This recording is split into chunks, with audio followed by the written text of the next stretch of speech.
Wayanad Meppadi forest റേഞ്ചിലെ south മുട്ടിലിൽ അനധികൃതമായി മരങ്ങൾ മുറിച്ചു മാറ്റുകയും കടത്തുകയും ചെയ്തതുമായി ബന്ധപ്പെട്ട വഞ്ചനാ കേസിൽ അഗസ്റ്റിൻ സഹോദരങ്ങൾക്ക് ഹൈക്കോടതിയിൽ നിന്ന് വലിയ തിരിച്ചടിയാണ് കിട്ടിയിരിക്കുന്നത്. റോജി അഗസ്റ്റിൻ, ജോസുകുട്ടി അഗസ്റ്റിൻ, ആന്റോ അഗസ്റ്റിൻ എന്നിവർക്കെതിരായ നടപടികളുമായി മുന്നോട്ടു പോകാനുള്ള Chottanikkara judicial first class magistrate കോടതിയുടെ തീരുമാനം ഹൈക്കോടതി അങ്ങനെ ശരിവച്ചിരിക്കുകയാണ്.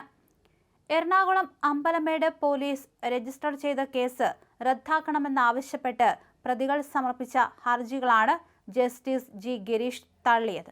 ഇന്ത്യൻ ശിക്ഷാ നിയമത്തിലെ 420 വകുപ്പും 34 വകുപ്പും പ്രകാരമുള്ള കുറ്റങ്ങൾ സംബന്ധിച്ച് പ്രതികൾക്കെതിരെ നടപടിയെടുക്കാൻ മതിയായ പ്രാഥമിക തെളിവുകളുണ്ടെന്ന് കോടതി നിരീക്ഷിച്ചു. ഇതോടെ കേസിലെ തുടർ നടപടികൾക്ക് നിയമ തടസ്സമില്ലെന്ന് വ്യക്തമാവുകയും ചെയ്തു. നേരത്തെ ഇതേ ആവശ്യമുന്നയിച്ച് പ്രതികൾ നൽകിയ ഹർജി ചോറ്റാനിക്കര മജിസ്ട്രേറ്റ് കോടതിയും തള്ളിയിരുന്നു. ഇതിനെതിരെയാണ് പ്രതികൾ ഹൈക്കോടതിയെ സമീപിച്ചത്.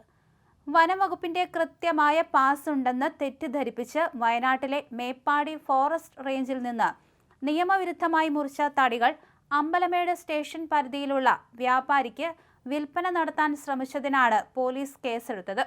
മരങ്ങൾ കടത്തിക്കൊണ്ടു പോകാൻ ഫോം 3 പാസ് ആവശ്യമില്ലെന്നും അതിനാൽ വഞ്ചനാക്കുറ്റം നിലനിൽക്കില്ല എന്നായിരുന്നു പ്രതികളുടെ വാദം. എന്നാൽ വനംവകുപ്പ് അന്വേഷണത്തിൽ പ്രതികൾക്ക് തടികൾ കടത്താനോ വിൽക്കാനോ നിയമപരമായ അവകാശമില്ലെന്ന് കണ്ടെത്തിയ സാഹചര്യത്തിൽ പ്രാഥമികമായി വഞ്ചനാക്കുറ്റം നിലനിൽക്കുമെന്ന് വ്യക്തമാക്കിയാണ് ഹൈക്കോടതി ഈ ഹർജി തള്ളിയത്. അമ്പലമേട്ടിൽ വിൽപ്പന നടത്തിയ മരങ്ങൾ പിന്നീട് വനംവകുപ്പ് കസ്റ്റഡിയിലെടുക്കുകയായിരുന്നു. 85,000 പേജുള്ള 41 കുറ്റപത്രങ്ങൾ 2 വർഷത്തിനിടെ അന്വേഷണ സംഘം സമർപ്പിച്ചു.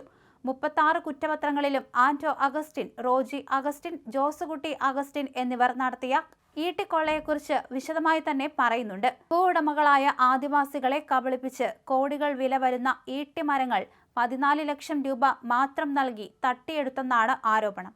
2020-21 സമയത്തായിരുന്നു വയനാട് മുട്ടിലിൽ നടന്ന കോടികളുടെ അനധികൃത മരമുറി നടന്നത്.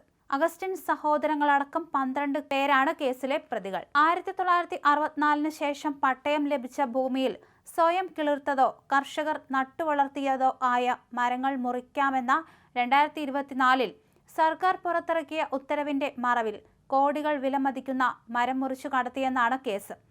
ഉത്തരവിന്റെ മറവിൽ 500 വർഷത്തിൽ കൂടുതൽ പഴക്കമുള്ള സംരക്ഷിത മരങ്ങൾ അടക്കമാണ് മുറിച്ചു മാറ്റിയതെന്ന് DNA പരിശോധനയിൽ തെളിഞ്ഞിരുന്നു. വനം വകുപ്പിനു വേണ്ടി ജില്ലാ ഗവൺമെന്റ് പ്ലീഡർ അഡ്വക്കേറ്റ് ജയപ്രമോദ് കോടതിയിൽ ഹാജരാവുകയും ചെയ്തു. എന്തായാലും വലിയൊരു തിരിച്ചടി തന്നെയാണ് ഹൈക്കോടതിയിൽ നിന്ന് ഇത്തരത്തിൽ മുട്ടിൽ മരമുറി കേസിൽ അഗസ്റ്റിൻ സഹോദരങ്ങൾക്ക് കിട്ടിയിരിക്കുന്നത്.